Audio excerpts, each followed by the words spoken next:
বর্ডারে আমাদের লোক মারে, বিজিবি ফ্ল্যাগ মিটিং করতে বাধ্য হয়। পিঠ দেখাবেন না, এনাফ ইজ এনাফ। বাংলাদেশের সীমান্তরক্ষী বাহিনীর সাথে ভারতের সীমান্তরক্ষী বাহিনীর সবসময় যুদ্ধ লেগেই থাকে। বিশেষ করে ভারতের বিএসএফ বর্ডার গার্ড বাংলাদেশকে কিছু মনেই করতো না। শেখ হাসিনা সরকার থাকাকালীন ভারতের বিএসএফ বিজিবিকে কোনো সম্মানই দেয়নি। কিন্তু প্রশ্নটি হচ্ছে, সম্মুখ যুদ্ধে কে সেরা, বিজিবি নাকি বিএসএফ? আমি যদি বলি বিএসএফ এর থেকে বর্ডার গার্ড বাংলাদেশ অনেক বেশি শক্তিশালী, তাহলে হয়তো আপনি বিশ্বাস করবেন না। আজকে প্রমাণ সহ দেখতে পাবেন বর্ডার গার্ড বাংলাদেশ কতটা শক্তিশালী। বিএসএফ এবং বিজিবির মধ্যে বেশ কয়েকটি যুদ্ধ হয়েছে। এই যুদ্ধগুলোর ফল দেখলে বোঝা যায় বিএসএফ শক্তিশালী নাকি বিজিবি শক্তিশালী। এই যুদ্ধগুলোর মধ্যে একটি হচ্ছে বড়াইবাড়ির যুদ্ধ। এই যুদ্ধের লোহমর্ষক কাহিনী শুনলে আপনি বুঝতে পারবেন বর্ডার গার্ড বাংলাদেশ কতটা শক্তিশালী এবং বিএসএফ কতটা ভীতু। তো যারা যারা বিজিবিকে ভালোবাসেন তারা ভিডিওটিতে একটি লাইক দিয়ে দিন আর চ্যানেলটি সাবস্ক্রাইব করে ফেলুন। 2001 সালের 18 এপ্রিল এই যুদ্ধটি সংঘটিত হয়েছিল।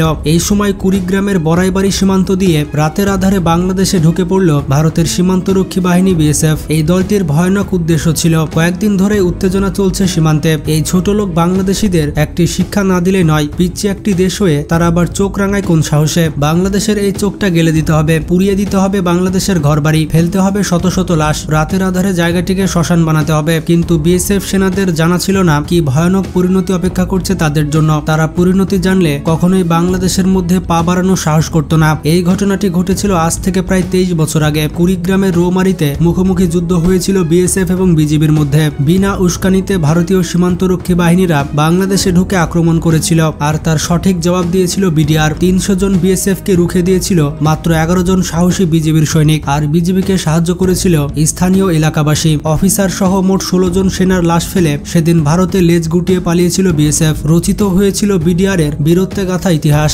বড়াইবাড়ির যুদ্ধ নামে যে ঘটনাটি ইতিহাসের পাতায় রক্ষিত আছে, সে যুদ্ধের গল্প শুনলে আপনার গায়ের লোম খাড়া হয়ে যাবে আর বিজিবির প্রতি ভালোবাসা বেড়ে যাবে আপনার হাজার গুণ। 1971 সালের পর থেকে সিলেট বিভাগের সীমান্তবর্তী এলাকায় নানা ধরনের অবৈধ কর্মকাণ্ডের সাথে বিএসএফ এর সম্পৃক্ততা ছিল এমন অভিযোগ রয়েছে। 2001 সালের এপ্রিল মাসে ভারতীয় বিএসএফ নোম্যান্স ল্যান্ডের উপর দিয়ে অবৈধভাবে রাস্তা তৈরির কাজ শুরু করে। কিন্তু আন্তর্জাতিক আইন এবং ভারত বাংলাদেশ চুক্তি অনুযায়ী সেখানে রাস্তা বানানোর অধিকার ছিল না কারো। বাংলাদেশ বারবার নিষেধ করা সত্ত্বেও রাস্তা তৈরি করার কাজ অব্যাহত রাখে ভারতের বিএসএফ। রাস্তাটি তৈরি করার মাধ্যমে বাংলাদেশের পাদুয়াকে ভারতের সাথে সংযুক্ত করে এবং সেখানে অস্থায়ী বিএসএফ ক্যাম্প করে তারা। বিজিবির পক্ষ থেকে বারবার প্রতিবাদ করা হলেও ভারত দখলদারিত্ব বন্ধ করেনি এবং তারা পতাকা বৈঠকের প্রস্তাবও ফিরিয়ে দিয়েছিল। তাই 2001 সালের 16 এপ্রিল 400 বিডিআর সদস্যের একটি ফোর্স পাদুয়ার বিএসএফ ক্যাম্পকে ঘেরাও করে ফেলে এবং বিএসএফ কে লক্ষ্য করে মাত্র 6টা গুলি করতেই বিএসএফ সারেন্ডার করে দেয় এবং বিডিআর পুনরায় পাদুয়ার নিয়ন্ত্রণ নেয়। এখানে একটি বিষয় হচ্ছে, বিজিবির পূর্বের নাম ছিল বাংলাদেশ রাইফেল, পূর্বের বিডিআর নাম পরিবর্তন করে বর্ডার গার্ড বাংলাদেশ করা হয়েছে। এই ঘটনার পর বিডিআর এর সাথে পতাকা সাক্ষাৎ করতে আগ্রহী হয় বিএসএফ। কিন্তু ডাউকিতে পতাকা বৈঠক চলাকালীন বিশ্বাসঘাতকতা করে পাদুয়া থেকে 80 কিলোমিটার দূরে বড়াইবাড়ি গ্রামে অনেক বিএসএফ ঢুকে পড়ে। তাদের কাছে ছিল ভারী অস্ত্রশস্ত্র।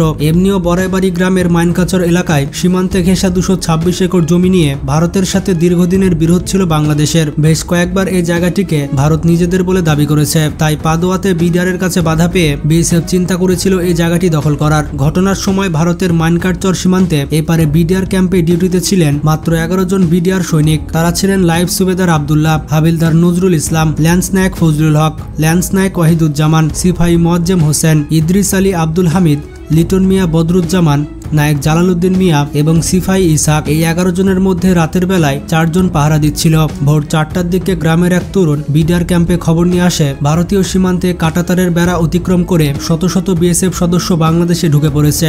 এটি শোনা মাত্র হাবিলদার নজরুল ইসলাম বাকি সৈনিকদের অস্ত্রশস্ত্র নিয়ে রেডি হতে বলেন। ভোর 5টার দিকে প্রায় 300 বিএসএফ পশ্চিম এবং দক্ষিণ দিয়ে ঘিরে ফেলে বড়াইবাড়ি বিডিআর ক্যাম্প। পূর্ব আকাশে তখনও সূর্য ওঠেনি। হাবিলদার নজরুল ইসলাম সৈনিকদের নির্দেশ দিলেন মেশিন গান দিয়ে ফায়ার করতে। কিছুক্ষণ পর বিএসএফ ও গুলি চালাতে থাকে এবং শুরু হয় মহাযুদ্ধ। বিএসএফ গুলি করতে করতে বিডিআর ক্যাম্পের দিকে এগোতে থাকে আর বিজিবি 4টি বাংকার থেকে তাদের উপরে মেশিন গান চালাতে থাকে। বিডিআর এর কাছ থেকে এইরকম জবাব আসতে পারে তা কল্পনাও করেছিল না বিএসএফ সৈনিকরা। তাই তারা কিছুক্ষণের জন্য থমকে গেছিল এবং একটু পর আবার গুলি করা শুরু করলো। বিএসএফ এর গুলিতে ল্যান্স নায়ক ওয়াহিদুজ্জামান বীরের মতো যুদ্ধ করতে করতে শহীদ হন। সহযোদ্ধার মৃত্যু হওয়ার কারণে বিডিআর সৈনিকদের মধ্যে আগুন জ্বলে গেল। তারা চিন্তা করলো প্রাণ গেলে যাক, তবু বাংলাদেশের একটি ধূলিকণাও তাদের হাতে পড়তে দিবে না। 10 জন বিডিআর জীবন বাজি রেখে বিএসএফ এর সাথে লড়তে শুরু করে। একবার চিন্তা করুন, মাত্র 10 জন বিডিআর ভারতের 200 থেকে 300 বিএসএফ এর সাথে যুদ্ধ করছে। এটি কোনো দুঃস্বপ্নের থেকে কম কিছু নয়। বিডিআর এর গুলির তীব্রতায় বেসামাল হয়ে যায় বিএসএফ। তারা বুঝতে পারে অবস্থা বেগতিক হয়ে গিয়েছে, যার কারণে তারা পিছু হটতে থাকে। বিডিআর এর ব্রাশ ফায়ারে একের পর এক লাশ পড়ছিল বিএসএফ সৈনিকদের। গ্রামবাসীদের কাছ থেকে খবর পেয়ে ইতিমধ্যেই পাশের হিজরমারি ক্যাম্প থেকে 6 জন বিডিআর বড়াইবাড়ি গ্রামে চলে আসে এবং সেই 10 জন বিডিআর এর সাথে যুদ্ধে অংশগ্রহণ করে। নতুন 6 জন লোকবল যুক্ত হওয়ায় বিডিআর এর আক্রমণের তীব্রতা আরো বাড়তে থাকে। অনুপ্রবেশকারী ভারতীয় সৈন্যরা প্রাণ বাঁচাতে ক্রমাগত পিছু হটতে থাকে। বাংলাদেশকে শিক্ষা দেওয়ার পরিবর্তে নিজেরাই চরম শিক্ষা নিয়ে গেল। বিএসএফ পালানোর সময় কাপুরুষের মতো কয়েকটি মর্টার শেল গ্রামের বাড়ির উপরে ছুড়ে ফেলে দিয়েছিল। গ্রামের বেশ কয়েকটি বাড়িতে তারা আগুন ধরে দিয়েছিল। এইসব বাড়ি থেকে লোকজন প্রাণ বাঁচাতে আগে থেকেই সরে গিয়েছিল। বিএসএফ এর তাণ্ডবে পুরো ছাই হয়ে গিয়েছিল বড়াইবাড়ি গ্রামের 69টি বাড়ি। ক্ষতিগ্রস্ত হয়েছিল প্রায় 200 কোটি টাকার সম্পদ। বিডিআর এর ওয়্যারলেস মেসেজ পেয়ে দ্রুত গতিতে ময়মনসিংহ, জামালপুর, নেত্রকোনা, কুড়িগ্রাম এবং রংপুর থেকে অতিরিক্ত বিডিআর বড়াইবাড়ি থেকে পৌঁছায়। তারা সবাই মিলে বিএসএফ কে রুখে দিয়েছিল। তবে মূল কাজটি করেছিল বড়াইবাড়ি গ্রামের 11 জন সাহসী বিডিআর সৈনিক। এই সম্মুখ যুদ্ধে বিডিআর এর ল্যান্সনাইক ওয়াহিদুজ্জামান, সিপাহী মাহফুজ রহমান এবং সিপাহী আব্দুল কাদের শহীদ হন। অন্যদিকে বিএসএফ এর সৈনিকরা মারা যায় 16 জন। এই 16 জন বিএসএফ এর লাশ ফেলে পেছন ফিরে পালিয়েছিল ভারতের 200 থেকে 300 বিএসএফরা। এই যুদ্ধ এতদিন পেরিয়ে গেলেও বড়াইবাড়ি গ্রামের মানুষের কাছে এটি এখনো আতঙ্কের বিষয়। এই ঘটনা মনে পড়লে তাদের গা শিউরে ওঠে। আবার সেই সঙ্গে তারা গর্বিত হয়। বিজেপির সাহসী যুদ্ধের কথা মনে পড়ে। বিএসএফ এর কাছে অত্যাধুনিক অস্ত্র থাকতে পারে, সংখ্যায় কয়েক গুণ হতে পারে বিএসএফ, কিন্তু দেশকে রক্ষা করার জন্য বুকের সবটুকু আবেগ নিয়ে ঝাঁপিয়ে পড়ার সাহসিকতা, সেটা বিডিআর এর ওই 11 জন জওয়ানের মধ্যেই ছিল। সেই সাহসিকতার জোরে আজ থেকে 23 বছর আগে 11 জন বিডিআর রুখে দিয়েছিল 300 জন বিএসএফ কে। ভারত যে শুধুমাত্র সিনেমাতেই পারে সেটা আরেকবার প্রমাণিত হয়েছিল। বাংলাদেশের সৈনিকরা কথাই নয়, কাজে বিশ্বাস করে। বর্তমানে শেখ হাসিনা সরকার পরিবর্তন হওয়ার পরে বিডিআর বা বিজিবি আবারও উঠে দাঁড়িয়েছে। বিএসএফ কে কড়া জবাব দিচ্ছে বিজিবি। তো এতক্ষণে আপনারা বুঝতে পেরেছেন বিজিবি কতটা শক্তিশালী এবং তাদের বুকে কত সাহস রয়েছে। ভারতের বিএসএফ কে যেভাবে হারিয়েছিল বিজিবি, একইভাবে হারিয়েছিল মিয়ানমারের সীমান্ত রক্ষা বাহিনীকে। এই বিষয়ে অন্য কোনো দিন গল্প করা যাবে। আজকের ভিডিওটি ভালো লাগলে বন্ধু বান্ধব এবং আত্মীয় স্বজনদের বেশি বেশি শেয়ার করতে পারেন। তো ভালো থাকবেন, নিজের খেয়াল রাখবেন, টেক কেয়ার।